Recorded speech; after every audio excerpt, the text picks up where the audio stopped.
त्याला समजावलं मी आता सज्ञान झालो, मला मोठं जायलाच पाहिजे. निघाली ती तिथून.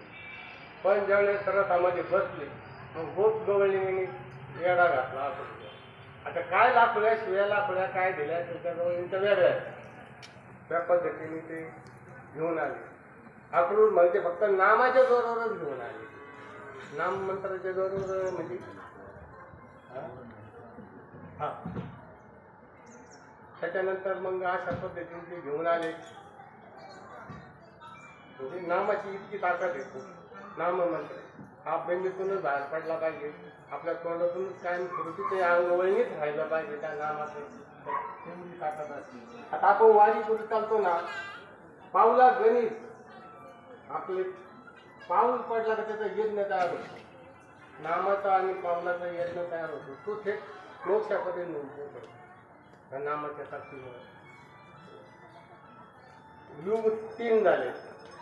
त्रेतायुग, द्वापारयुग